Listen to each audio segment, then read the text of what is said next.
मारे महला में फूली छे केसर क्यारी, चलो तो दिखाऊं बिहारी। अति सुंदर बहुत अमोलक, अति सुंदर बहुत अमोलक, रंग रंगीली छे बारी, चलो तो दिखाऊं बिहारी। मारे महला में फूली छे केसर क्यारी, चलो तो दिखाऊं बिहारी।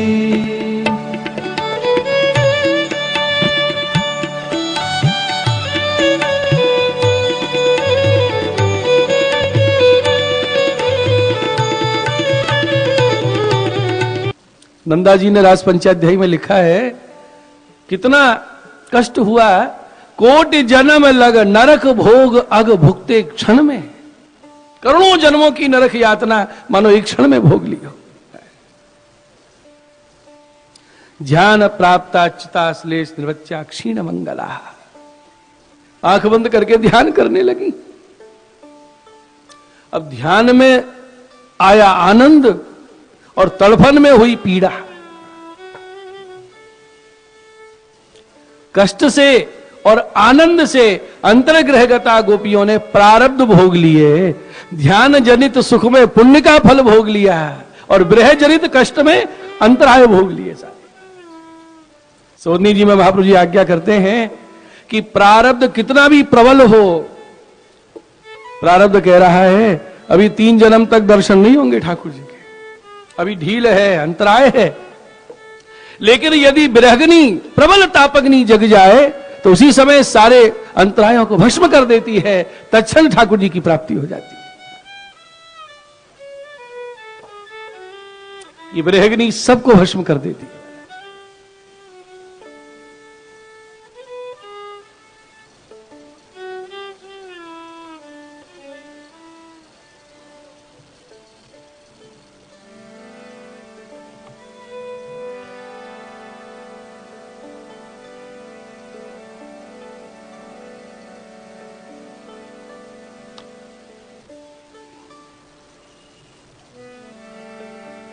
मारा वाला ना बन माए, बागे रूड़ी बास लड़ी। वाला ना बन माए, बागे रूड़ी बास लड़ी। उतो घेली फरू घर माए, ओने दीदी साथ।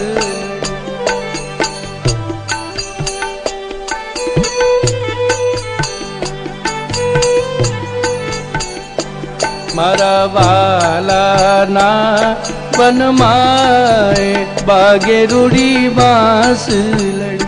मारा वाला ना बन माए, बागे रूड़ी बांस लड़ी।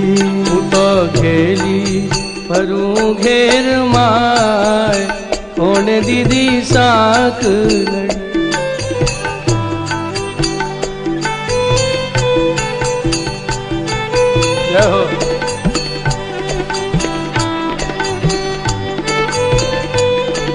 गोपियां कहे छे, मारा वाला नंदना दीकरा वनमा मोरली बगाड़े छे, बहु सरस एमनी मोरली नु नाच छे। मारा मन में तालावेली लागी छे, मारा पति बहु धुतारू थई गयो छे। माने घेर में कोठड़ी में मूकी सांखल दीदी छे, हूँ शू करूं, केवी रीते मारा वाला प्राणनाथ ने जोवा जाऊं। माने गुजराती आवी गई।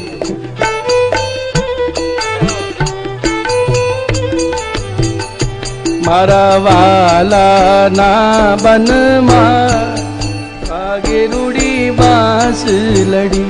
मारा वाला ना बन वागे रूड़ी बांस लड़ी। तो घेली मारू घर माय कौन दीदी साथ लड़ी।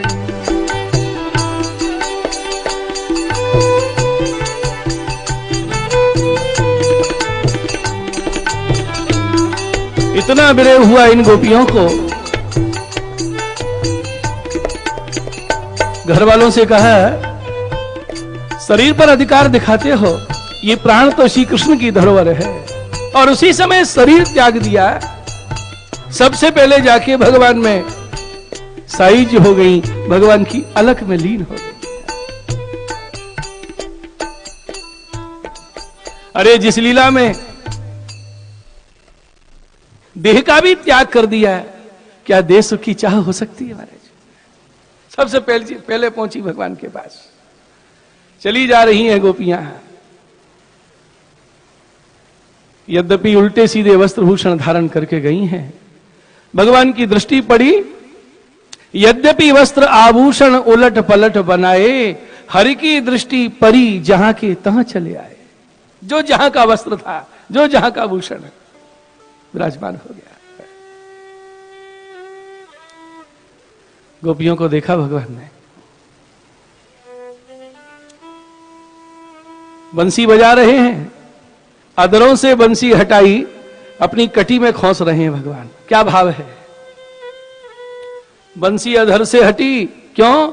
बंसी गोपियों को देख के शर्माई कि ये स्थान तो गोपियन को है और मैंने अपना डेरा जमा रखा है, अब मैं अपने ही ठिकाने पहुंचती हूं और बंसी कटी के फेट में खोस ली। अधर सुधामृत पान की अधिकारी तो गोपियां हैं। जैसे कोई प्यासा हो, वन में भटक रहा हो और कोई कहे मेरे पास जल है, जल का नाम सुन के प्यासे की प्यास और बढ़ जाती है, फिर धीरज नहीं रहता है। और उसको निकट बुला के कोई कहे किसने बुलाया, मेरे पास कहां है जल, तो प्यासी की क्या दशा होगी महाराज, उसकी तृषा और बढ़ जाती है। भगवान ने बंसी बजा के बुलाया और उसके बाद धर्मोपदेश के वचन कहे। भगवान की वाणी के दो अर्थ हैं, आई हो बहुत अच्छी बात है, दूसरा अर्थ है कि नहीं आना चाहिए।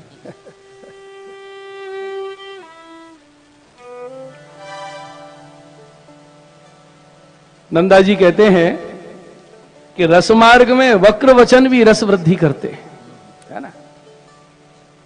जैसे बहुत मीठो खावे, बहुत मीठो खावे, मीठा तो मधुर है, तो बहुत मीठो खावे के बाद चटपटी चटनी अच्छी लगे, तो भगवान ने इतनी मिठास भर दी बंसी के द्वारा, क्या वक्र वचन जो है इसके द्वारा गोपियों का ताप और बढ़ा रहे हैं।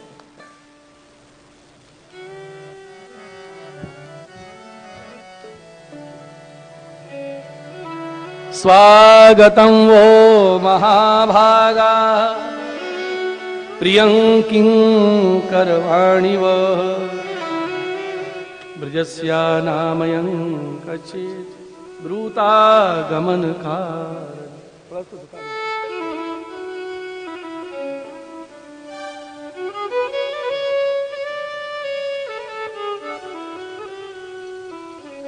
राजन्येषा घोर रूपा घोर सत्पनिषेविता प्रतिजात व्रजंगनेह स्तेयं स्त्रीभिः सुमध्यमा।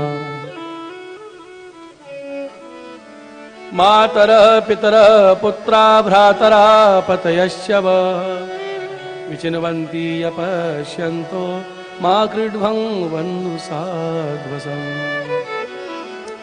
दृष्टं वनं कुसुमितं राकेश कररंजितं यमुना नीललीलैज तरुपल्लव शोभितम्। हे महाभाग्यवान गोपियों, तुम्हारा स्वागत है। मैं तुम्हारा क्या प्रिय कार्य करूं, ब्रज में सब कुशल तो है, अपने आने का कारण तो बतलाओ। ऐसी रात्रि में आई हो, तुम पतिव्रता हो, माता पिता पुत्र भाई पति सब घर में ही होंगे। दो अर्थ हैं भगवान की वाणी के। अच्छा, वृंदावन की शोभा देखिए आई हो, अब तो शोभा देख चुकी, इसके बाद तो भगवान ने पतिव्रत धर्म का बड़ा लंबा उपदेश दे डाला। भर्तु शुश्रूषणं स्त्रीणाम परो धर्मो यमायया तदबंधु नाम च कल्याण्य प्रजानाम न चानुपोषणम। पतिव्रता स्त्री का धर्म है पति की सेवा, अपने परिवार का पालन पोषण करो। अरे पति कैसा भी हो, स्त्री को पति सुरक्षा करनी चाहिए। पहले तो बंसी बजाए के बुला लियो, अब धर्म उपदेश कर रहे हैं भगवान। जब ये वचन सुने गोपियों ने आंखों से आंसू बहने लगे। इति विप्रिय महाकरण्य गोप्यो गोविंद भाषितम विषण्णा भग्न संकल्पा चिंता महापुर प्रत्यया। उनका मनोरथ चूर्ण हो गया, वाणी गदगद हो गई, चिंता के सागर में डूब गई, अदर फरकने लगे, पैर के अंगूठा से भूमि को रेदने लगी। गदगद कंठ होकर गोपियों ने भगवान से विनती की है।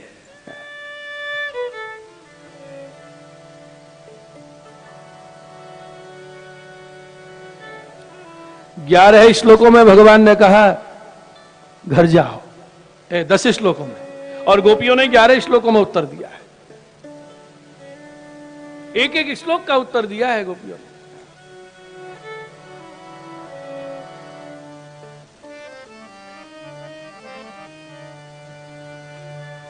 मैवं विभोर्हति भवान् गदितुं नृशंसम् संत्यज्य सर्व विषयास्तव पादम्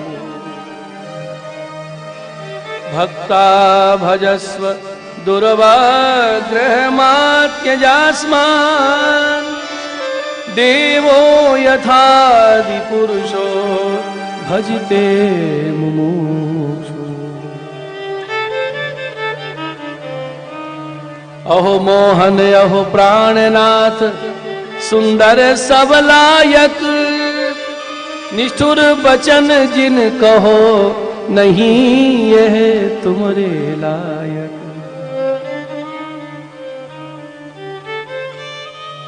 ऐसे कठोर वचन मत कहो श्याम सुंदर से। श्री महाप्रभु जी आज्ञा करते हैं कि यद्यपि ये वचन रसवर्धन के लिए कहे हैं भगवान ने, तो भगवान की आज्ञा है गोपियों को लौट जाना चाहिए। गई भी नहीं और भगवान से कहा ऐसे वचन आपको नहीं बोलना चाहिए। भगवान ने ये वचन व्यू स्वरूप से कहे हैं। देखो, रसवर्धन के लिए भी भगवान भक्तों से कभी कठोर नहीं बोल पाते, इतने सुकोमल है। व्यू स्वरूप विराजते हैं ना, उनसे कहा तुम कह दो, धर्मोपदेश कर दो। तो गोपियां क्या बोली, हम नहीं जाएंगी, हमने व्यू आश्रय नहीं किया है, हे श्याम सुंदर हम तुम्हारे आश्रय, आप कह दो चली जाए। हमें धर्मोपदेश सिखा रहे हैं। यत्पत्य पत्य सुहृदा मनुव्रतिरंग स्त्रीणाम स्वधर्म इति धर्म विदा त्वयोक्तम् अस्त्वेवमेतदुपदेश पदे त्वयीशे प्रेष्ठो भवास्तनुभृतां किल बन्धुरात्मा कुर्वन्ति हि त्वयि रतिं कुशला स्वयात्मन् नित्यप्रिये पतिसुतादिभिरार्तिदैकिम् तन्नः प्रसीद परमे स्वरमास्म छिन्द्या आशाम्भृतां त्वयि चिरादरविन्दनेत्र।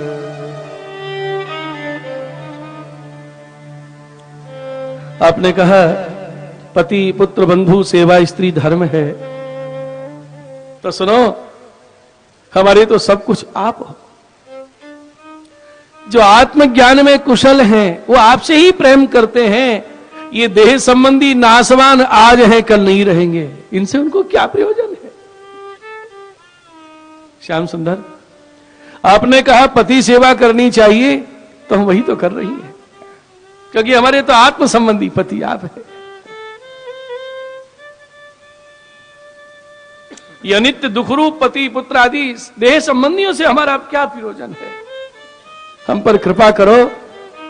ये आशा लता हमने आंसू से सींच के बड़ी की है, आप इसका छेदन मत करो कृष्ण। हे अरविंद नेत्र, हे कमल नयन, प्रसीद, हम पर प्रसन्न होइए, हमें अंगीकार कीजिए। एक बात बताओ श्याम सुंदर, एक पतिव्रता स्त्री थी, पति की सेवा करती थी, पति परदेश जाने लगा, तो स्त्री बोली मैं अब किसकी सेवा करूंगी? पति ने कहा तेरी सेवा के चक्कर में मैं परदेश ही ना जाऊं, मेरा भी धर्म रह जाए, ऐसा कोई उपाय बताओ। तो पति अपना चित्र दे गया, इनको भोग धरना, इनकी सेवा करना। एक वर्ष बाद वो लौट के आया, अब वो चित्रपति को भोजन परस रही है, और पति ने आवाज लगाई, श्याम सुंदर भोजन परस रही है, बीच में से उठ के जाए तो ये उचित नहीं है। थाल हाथ में लिए है, पहले थाली रख के पति को भोजन परस दे, कि पति की आवाज सुन के द्वार खोलने जाए, आवाज सुन के दरवाजा ना खोले, वो भी उचित नहीं है। अब बताइए पहले उसको क्या करना चाहिए? इस पति को भोजन परोसे कि उस पति के लिए पहले द्वार खोले? भगवान बोले गोपियों, ये चित्र की सेवा कब तक थी? जब तक सच्चा लौट के नहीं आया। अब वो तो भूखा प्यासा खड़ा है और चित्रपति को भोजन करा रही है, उसे द्वार खोलना चाहिए पहले। गोपी बोली हमने भी तो यही किया है श्याम सुंदर। ये देह संबंधी व्यवहार कब तक है? जब तक आत्म संबंधी आपकी प्राप्ति नहीं हो जाती। श्याम सुंदर, नौका में कब तक बैठा जाता है? जब तक नदी के किनारे नहीं पहुंच जाते, और जो किनारे पहुंच चुके हैं वो नाव को सिर पे ढोके नहीं ले जाते, वो नाव वहीं छोड़ देते। हम सब छोड़ के आपके चरण मूल में आ चुकी है, अब आप हमें संसार की ओर क्यों लौटा रहे हैं?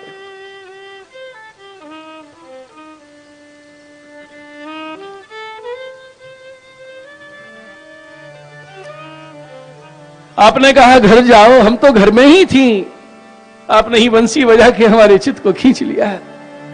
पैर बढ़ाती है घर की ओर, पैर मुड़ते ही नहीं। ये हमारी आशा लता जो हमने आंसुओं से सींची है, इसका छेदन मत करो कृष्ण। असुअन जल सींच सींच प्रेम बेल बोई, असुअन जल,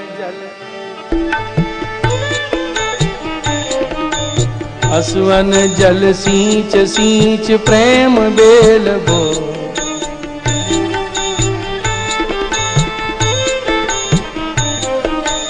अब तो बेल फैल गई आनंद फल होई,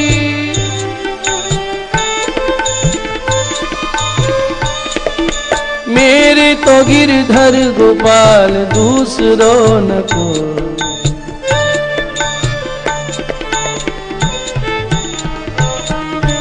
जाके सिर मोर मुकुट मेरो पति सो,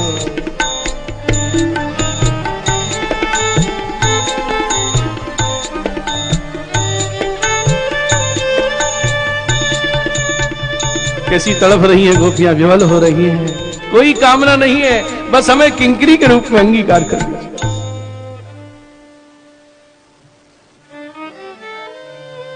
सिंचांगनस्पदधरामृतपूरकेण हासावलोक कलगीत दृक्षयामि, नो चेद्वयं विरहजान्युपयुक्त देहा, ध्यानेन याम पदयो पदवीं सखेते।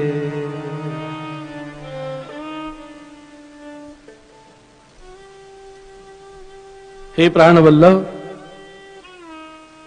हे प्यारी सखा, अधर सुधा के द्वारा हमारा सिंचन करो, नहीं तो ये प्राण नहीं रहेंगे। आपने अपनी हंसी के द्वारा, मुस्कान के द्वारा जो हमारे हृदय में ताप अग्नि जगा दी है, इस अग्नि को बुझा दो। हमारे ऊपर कृपा करो। गोपियों ने धौंस दे दी, यदि आपने हमारी विरहग्नि को शांत नहीं किया, नोचेद वयम विरहज्ञाग्नुपयुक्त देहा, हमें लगेगा कि ये शरीर अनुपयुक्त है, आपकी सेवा की योग्य नहीं रहा है। जब इस शरीर को आप अंगीकार ही नहीं कर रहे हो, तो अभी हम ध्यान करके आपका इस शरीर को छोड़ देंगे।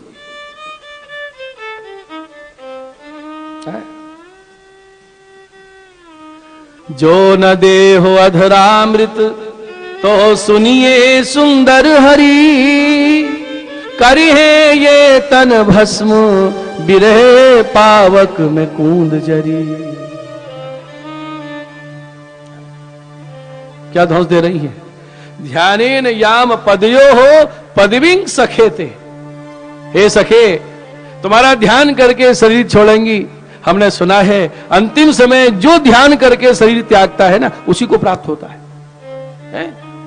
श्री महाप्रभु जी क्या सुंदर वर्णन करते हैं कि आपका ध्यान करके शरीर छोड़ेंगी तो क्या होगा? पदविंग सखे थे। हे सखे, हम आपकी पदवी को प्राप्त हो जाएंगी, अर्थात आपका चिंतन करके देह छोड़ेंगी तो हम बन जाएंगी कृष्ण। और यदि हम कृष्ण हो गई तो जैसे आप हमें तड़फा रहे हो ना, फिर हम आपको तड़फाएंगी, तब मालूम पड़ेगा कि तड़प इनकी पीड़ा कैसी होती है। इसलिए अधर सुधा के द्वारा हमारी विरहग्नि को शांत कर दीजिए।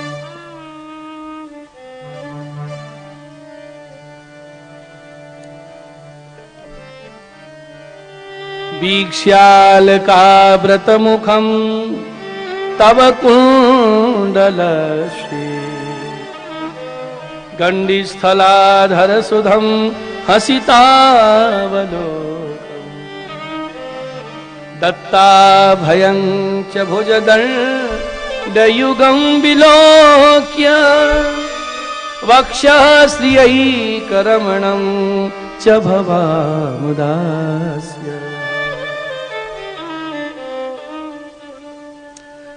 भगवान के कौन कौन से अंग पर मुग्ध हैं गोपियां?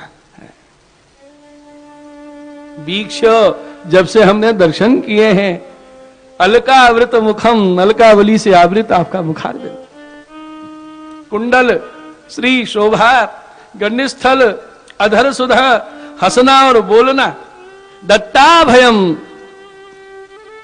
अभय देने वाली, भुजदंड, आपकी ये दोनों भुजाएं, भुजाएं तो कमल जैसी कोमल हैं और गोपियां दंड की उपमा दे रही हैं। दंड तो कठोर होता है, भुजदंड क्यों कहा है? महाप्रभु जी आज्ञा करते हैं कि रस शास्त्र में कठोर हस्त चाहिए। वक्षः श्रियैकरमण, ये वक्ष प्रदेश जो लक्ष्मी जी का रमण स्थल है, इन सब का दर्शन करके हम आपकी दासी हो गई। टीका में महाप्रभु जी आज्ञा करते हैं कि कितने पद हैं, चारों प्रकार की मुक्तियां। कुंडल, आपके कुंडल क्या हैं? विराट रूप में योग सांख्य मुक्तियां, ऐसे ऐसे परम पद भी गोपियां नहीं चाहती। भगवान के दासत्व में जो सुख है ना, वो कहीं नहीं है। हमें और कुछ नहीं चाहिए, बस अपनी दासी के रूप में अपना लीजिए।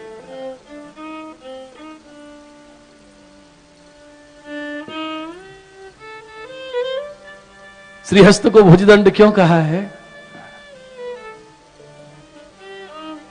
इसका समाधान गीत गोविंद में जयदेव जी की वाणी में मिलता है।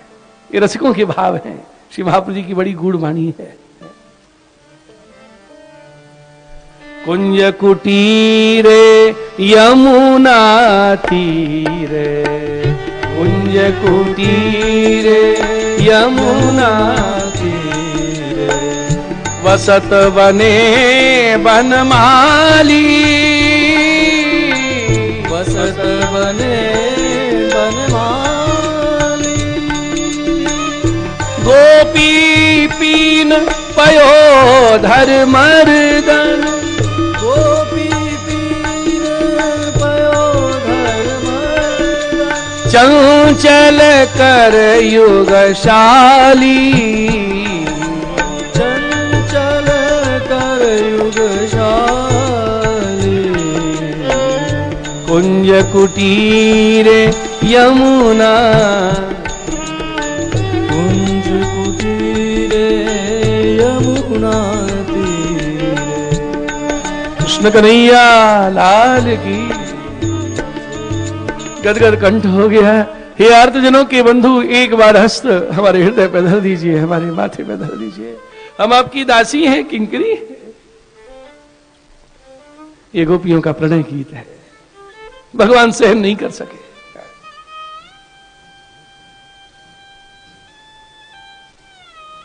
सुन गोपिन के बचन आंच सी लागी जिय। नंददास, सुन गोपिन के बचन आंच सी लागी जिय। पिघल चलो नवनीत सदृश नवनीत मीत हिय। नवनीत मीत, श्री कृष्ण का हृदय माखन की तरह पिघल गया। जैसे माखन को जरा सी अग्नि का स्पर्श हो जाए तो पिघल जाता है। गोपियों की विरह भरे वचन सुन के भगवान का हृदय नवनीत के समान द्रवित हो गया। वास्तव में विरह की पीर सहने वाली वीर गोपियां ही है। भगवान ही सहन नहीं कर पाते, भगवान ही द्रवित हो जाते। गोपी बोली हम तो गाती रहेंगी, ठाकुर जी सहन नहीं कर पाते। गोपी गीत में भी आप देखोगे भगवान को ही पधारना पड़ा, और यहां भी भगवान को ही द्रवित होना पड़ा। जगत में यदि विरह की पीड़ा किसी ने सहन की है तो गोपियों ने की है बस। वीर किसे कहते हैं? युद्ध के मैदान में जो शत्रु के बाणों की पीड़ा को सहता है। सूरा तब ही परखिए लड़े धड़ी के हेत, पुरजा पुरजा कट पड़े तऊ न छाने खेत।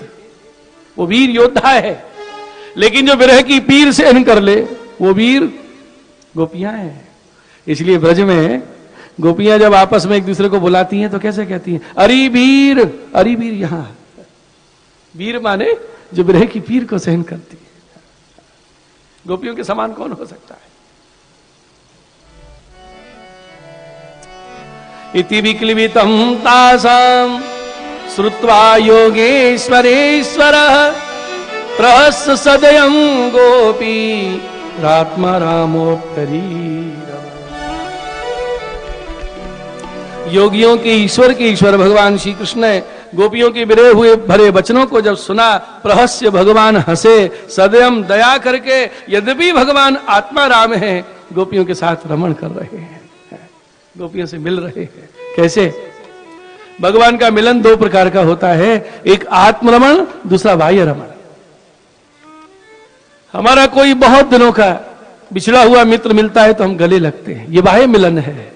और भगवान के मिलने का एक और प्रकार है, गोपियों के भीतर प्रवेश करके उनको मिलन का सुख देते हैं। आत्मरमण और बाह्य रमण, सामान्य रमण और विशेष रमण। विशेष रमण भी दो प्रकार का, बाह्य रमण और आंतरिक रमण। सब गोपियों से मिले श्याम सुंदर, उनके विरह को दूर किया, यमुना तट पे पधारे हैं और यहां गोपियों के साथ लघु रासलीला हो रही है। एक कृष्ण अनेक गोपी है।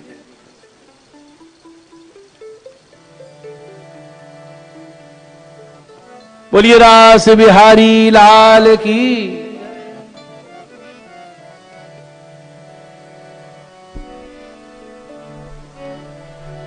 बाहु प्रसार परिरंभ कराल कोरु, नीवीस्तनाल भन नर्म नखा कृपा कई।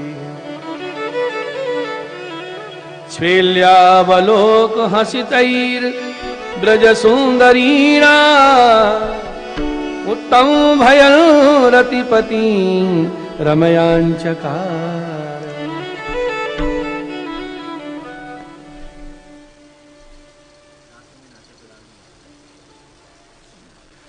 कृष्ण कन्हैया लाल की।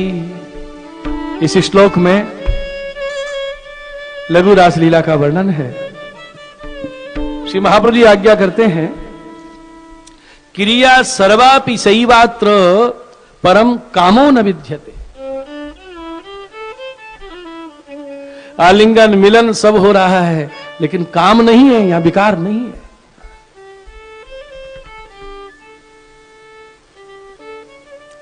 कामदेव ने भगवान से कहा, मैं आपके साथ युद्ध करना चाहता हूं। तो भगवान बोले, कौन सा युद्ध करना चाहते हो, किले वाला के मैदान वाला? कामदेव बोला, क्या मतलब? बोले, किले वाला युद्ध तो ऐसा होता है कि मेरा तुम्हारे साथ युद्ध हो। और बोला, मैदान वाला? बोले, अनेक गोपियों के बीच में मैं गले मिल रहा हूं, नाच रहा हूं, उस समय युद्ध हो। कामदेव बोला, मैं तो मैदान वाला ही युद्ध करूंगा। आज मौका मिल गया उसको, इतनी गोपियों के बीच में एक श्याम सुंदर है, आलिंगन मिलन परिरंभन हो रहा है। कामदेव ने देखा ऐसा बढ़िया मौका कहां मिलेगा, और उसने अपने धनुष पर पंचबाण साधे। काम के जो पंच बाण है ना, उनको पराभव करने वाली लीला है, तभी तो इसका वर्णन 5 अध्यायों में है। बाण छोड़ना ही चाहता था, उससे पहले क्या हुआ?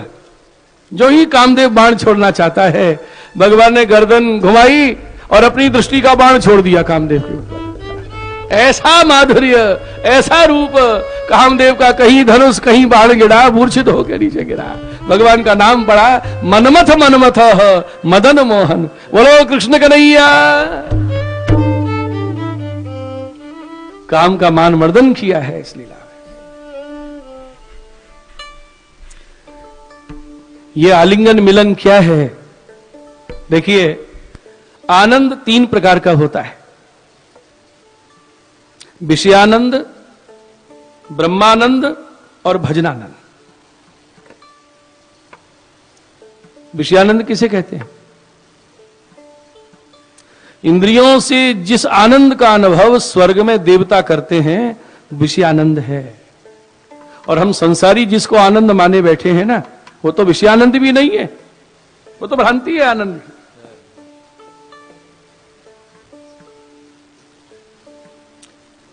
देवताओं की इंद्रियां शिथिल नहीं होती, उनको बुढ़ापा नहीं होता। विषयानंद तो उपभोगते हैं। संसारियों के लिए आनंद क्या है जानते हो? है? उनका आनंद क्या है? कहीं विवाह में गए, बड़ी सजावट शादी में, और वो खड़े खड़े भोजन होता है ना, वो छीना झपटी वाला आजकल, उसी प्लेट में जूठा सकड़ा कुछ नहीं है महाराज, खाते जा। बड़ा आनंद आया, बहुत बढ़िया व्यवस्था थी, क्या सजावट थी महाराज। आगे आनंद इनको तो यही आनंद है जिनके लिए।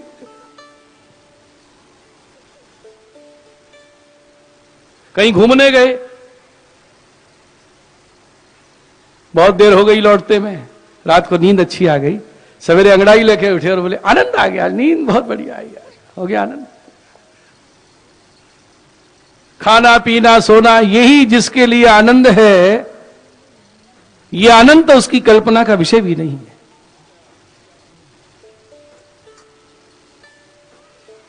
विषयानंद देवता भोगते हैं, लेकिन वो प्राकृत है, लौकिक है, इंद्रिय सुख है।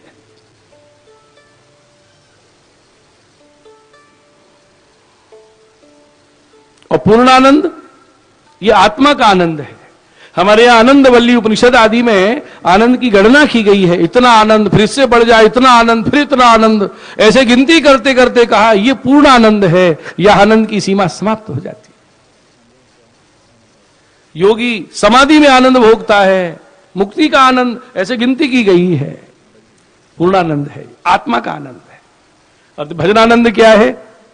जहां ब्रह्मानंद समाप्त हो जाता है, वहां से भजनानंद प्रारंभ होता है। इस आनंद का शुभारंभ कहां से होता है कि मोक्ष का सुख भी फीका लगने लग जाता है महाराज। वहां से भजनानंद प्रारंभ होता है। भजनानंद किसे कहते हैं? अरे एक बार सपने में ठाकुर जी के दर्शन हो जाए, बस अनिर्वचनीय आनंद है वो। और वो आनंद पच जाए तो और आगे आनंद देते हैं भगवान। क्या? प्रत्यक्ष दर्शन हो जाए, लीला दर्शन हो जाए, उस आनंद को और बढ़ा दीजिए। वो आनंद कब मिलता है? जब ठाकुर जी किसी भक्त के निकट आके उसको जरा यूं छू दे, बस स्पर्श होते ही मानो बीणा के तारों को झंकृत कर दिया हो, मानो शांत सरोवर में कंकड़ी फेंक दी हो। विचित्र दशा हो जाती है।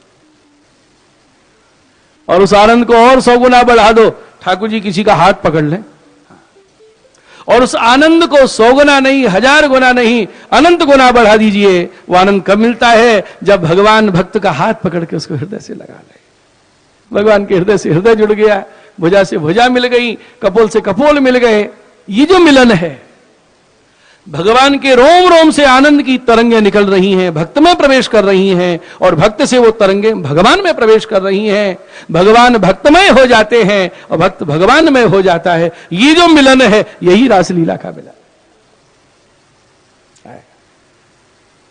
अब बताइए, जिसने वो शादी में भोजन किया और कहा बड़ा आनंद आया, उसकी कल्पना का विषय है ये आनंद? वो समझ पाएगा? अरे उसका आनंद तो कूप मंडूक के समान है। एक मेढक का जन्म कुएं में हुआ था, उसने कुएं से बाहर तो दुनिया देखी नहीं है। एक दिन क्या हुआ है, समुद्र के किनारे का मेढक उछलता उछलता कुएं में गिर पड़ा। तो समुद्र